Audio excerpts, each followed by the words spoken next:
Okay, so just opening a Schweppes diet soda. Such a shame. I could have beer here all I want, really, but I just don't want it, and then it just slows me down. It just slows me down from the stuff I got to do. I felt like I recovered from the recent slump of whatever I was in, where I just wasn't not doing well, but I'm feeling better. And so, I mean, without getting into like really like heavy flexing, like you're gonna go get a Mercedes or a BMW or something. That's fine. Easy answer, right? But to me, what a car that strikes me, that, and I'm a car guy, and I'm in a club back home and all that. A car that really strikes me is how it stands out here. And this is going to sound strange, and in the States, something I would never say would be Honda Accord. Cars are all up here 1 or 2 sizes bigger in Thailand. The roads are so small and narrow. So why would you flex? Let's backtrack a bit. So, I mean, you know, as I just mentioned in the previous video, the whole humble thing, which is really the few Americans that can abide by it, because most people went out and buy the most expensive absolute everything they can possibly imaginably afford on finance and full credit. Same as the Thais tend to do, where there's really no difference, sadly for everybody. But here, you know, super humble, it's up to you. But the general expectation is it's just different, and there's more of a, I don't know how to say it, but there's this Don Cho culture, I can't spell it. I don't know the spelling in Thai.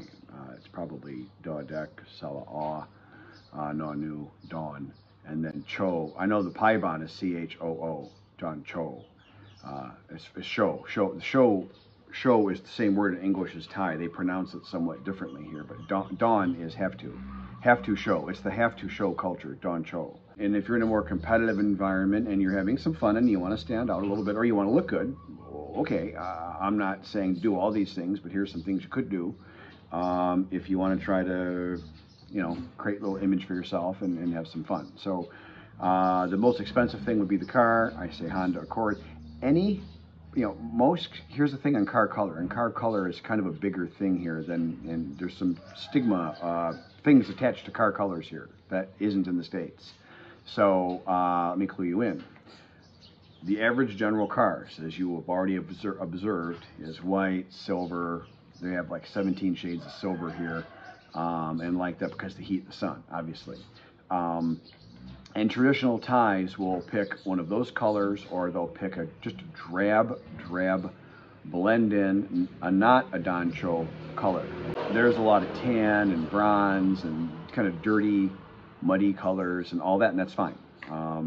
And then younger people are picking, you know, bright red and stuff like that. Now, bright yellow for some reason has abysmal resale value, so I would be wary of like a bright yellow or I've never seen a bright orange car here, but there probably are some. I probably wouldn't buy them. But the big flex color is black. That's the big, and that's the flex. A black car, spotlessly clean, and then, I mean, a Mitsubishi Mirage, which is like a 600,000 baht or no 400,000 baht car or something. That's not going to impress anybody, okay? But you know that. Pickup trucks are really popular here because they're regarded legally as agricultural vehicles. They're taxed a lot less, and you can get a really nice pickup truck for a lot cheaper. But if you want to flex, get a black one and get a fancy option package. There'll be graphics and ridiculousness all over it, and have fun, whatever. Who cares, right? The big vehicle, the 7-passenger SUV, if you want a big SUV, the big one here that everybody seems to want is the Fortuner, the Toyota Fortuner, Fortuner. They're about $1.3 million. So about the same price as that Honda Accord. I'd probably rather have the Fortuner for that kind of money, but you get the idea. And then a really nice, the pickup truck, the big brand is Isuzu. I hate the darn D-Max. I call them the D-bag pickups because so many people take the mufflers off. The young punks like them, but they are the most popular. They have the best resale value. They're kind of popular with everybody. So you get a Isuzu pickup, 4-door, black, and the top option, whatever that is, and you'll be flexing just fine, my friend. And the nice thing on the pickup is you're not paying all that tax and tariff on it, so it's a little better value, but you're still flexing. So if I had to flex, that's probably what I would do. I wouldn't, but if I did, I would. I'm not dating, and I hate dating, and I have fun, and I'm making that work. So you can see the last video with it's probably live now. The Thai women with male children. It's easily our biggest challenge between me and Fawn is the kids. It's so challenging, and they're nice boys. I want to emphasize they're actually nice boys. They listen. They have the fear of God in them when I speak to them in any kind of an angry or upset way that they've done something really annoying, and they will. I mean, they're raised to be so selfish. It's not their fault. They're raised that the world just revolves around them, and I'll never understand that being a good thing for the person, quote unquote, benefiting from that. That's just you're screwing that person. But whatever. What do I know? Apparently very little. So flexing, clothes is a big thing here. Long pants. No, I'm wearing a vintage Mountain Dew t-shirt. Love this thing. I wear it around the house. I might wear it to the gym on a cold day, or something like that. But I would never go out with Fawn in this thing. And she would nicely say something to me, and ultimately the decisions are mine on what I do. But she'd say, "Hey, Mom, you want to wear a little better shirt?" But shirt with a collar. If you want to look good, always a shirt with a collar, preferably a button-down shirt if the weather allows. And they have a lot of thin, lightweight, good breathing linen shirts and stuff. And you can, and a loose shirt like that's, I think, cooler generally than a t-shirt most of the time, in my opinion. And then, jeans, long pants, khakis, linen, stuff like that, loafers, nice shoes, nice belt. They like fussy stuff. So some of the shirts will have like epaulettes, maybe pockets that are buttoned or fancy designs. There's a lot of really cool tie designs. You'll see them. One way to find this stuff easily, without having to do any research, there's 3 huge malls in Kolat, and I'm sure wherever you're going, there's some big malls. Go to the expensive stores. It'll be really easy to find what's popular. But the brand of McJeans, which to me clearly has copied the McDonald's MC logo part, but the McJeans is really popular. That's a really big deal here. I would absolutely get some McJeans stuff just to have it. A hoodie, any kind of hoodie is considered youthful here. So if you want to pull that off, pull yourself together a little bit. I have a hoodie jacket, and Fawn reacted to it a little bit, a lot stronger than I would have expected. I didn't know that was such a big thing, but she goes, "Oh my God, you need to look like a teenager." And there's a Thai word for teenager, I forget. But I'm probably a little guilty of wanting to look a little young and whatever, I'm enjoying myself. But she didn't mind it. She said the jacket actually looked good. But it's a McJean. No, it's not. It's like a copy of a McJeans because it's the black and yellow, which they do a lot of with the McJeans. But it's some other brand. But it's at this kind of high-class clothing store I've mentioned before in downtown Monsoon. And it's very tasteful. It's very nicely done. She looked at it and she says, "Oh, that's really, handsome. Looks really good." She approved 100%. But when she saw the hoodie on the back, she was a little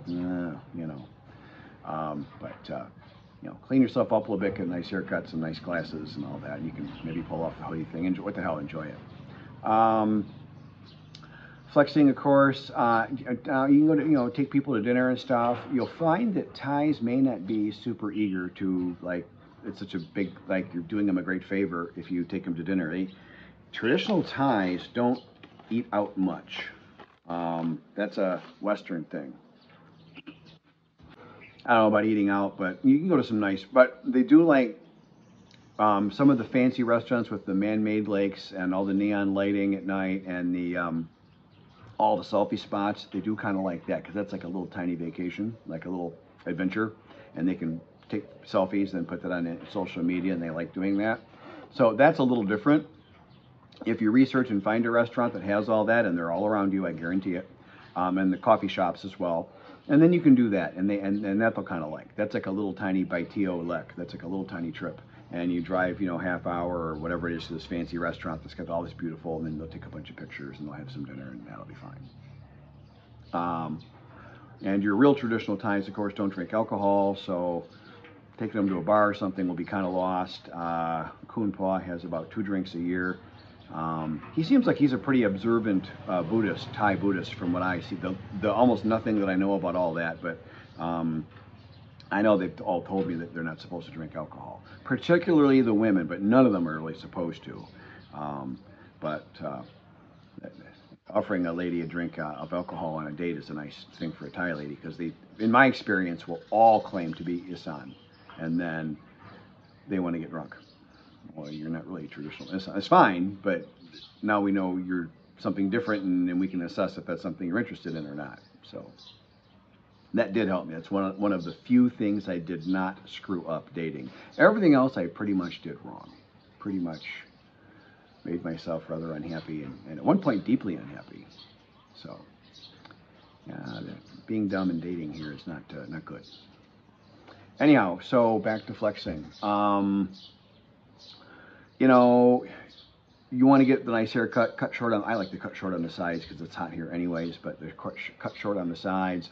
No gray hair. I've said this probably 5 or 6 times on prior videos. Unless you're, I used to say it was over like 60 or 70, but I'd say it's more like 80. Anybody like even into their 70s, typically their hair is jet black if they're Thai. If I'm at a mall or at a big outdoor venue and there might be thousands of people I'm passing, I might see 2 people with gray or white hair, and it will like catch my eye. I'll be like, whoa, you know, it's just because you just don't see it here. So I mean, unless you're really now, I've got a friend who's a very handsome guy. He's very well dressed, and he's older. He is older, you know, and he's 80, in his early 80s, and he does have white hair, and he looks good. So it's up to you if you can pull it off. All these things are guidelines. If you can pull it off, that's great. You know, I bought a pair of unbeknownst to me, a pair of women's pants that Fawn made fun of me for, and then I wore them with a muscle shirt, and I do have the muscles. And I was having, I think I might have had a mild pump still from arm day or something. I was looking pretty good that particular day. Some days I don't, but that particular day I recall I was looking pretty good, feeling pretty confident in myself. And one of Fawn's friends came up to her and goes, "Oh my gosh, you look so good." And Fawn kind of looked at the pants and she realized those are the ones she told me looked terrible and all that. And she goes, "Well, you look good because you fit." Yeah. So, you know, so there's guidelines and things you should or shouldn't do. You know, if you got a beer gut hanging out, you shouldn't buy like tight pants. Okay, you know, maybe not do that. Yeah, that's my thought on flexing. I mean, it's very socially acceptable here to do that. Very, very, very, very common thing.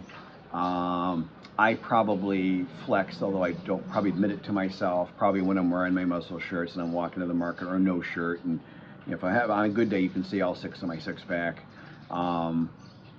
You know, yeah, I'm probably flexing a little bit doing that, or you know, whenever I'm riding my motorcycle. I mean, it's not my fault that you know, most people here can't afford a 500cc Honda, but to me it was a cheap bike. But and it's been a good fit for me. It's been a great fit. I really wanted something bigger, but now the roads are so small here and the parking is so tight. Having a smaller bike is really not bad. It is tight on me. I can just fit on. I don't know who they make these things for. I'm 5'9" for crying out loud, and I barely fit on that damn thing. It's so tiny. I feel like I'm almost like riding a mini bike. Not quite that bad, but it is small. You'd think it was like a Honda Grom or something. It's just, geez. Anyhow, enough about that. But I'm flexing when I'm riding my bike around. I mean, it's metallic orange, and, you know. But hey, I'm having my fun. And when I build the house is coming along good. I had a epiphany in the design. There was the element of the pool with the shade structure and the house itself. The house I actually cut down in size. I cut it to a 4-meter width, which is the same as the apartment here, and my friend's condo that's really nice. And it's bigger and nicer than my apartment by quite a bit. I wish if the apartment was as nice as my friend's condo, the same 4-meter width, just about 50% longer, I probably just want to just fix it up and stay there. I mean, I don't need anything bigger than that. It's a nice freaking place. I think it has taller ceilings too, which makes it more airy. But anyways, I got the house down to 4-meter width. It's I think 13 meters long. And it's got the kitchen at the back, and then the closet and bathroom just before that. And then the bedroom is 4 by 5 meters, so it's a 1/2 meter longer than the bedroom here we have. So just really comfortable, and it doesn't have all the stuff in it. Here we have a mini kitchen in the bedroom. We have Fawn's work area in the bedroom. We've got all the laundry in the bedroom.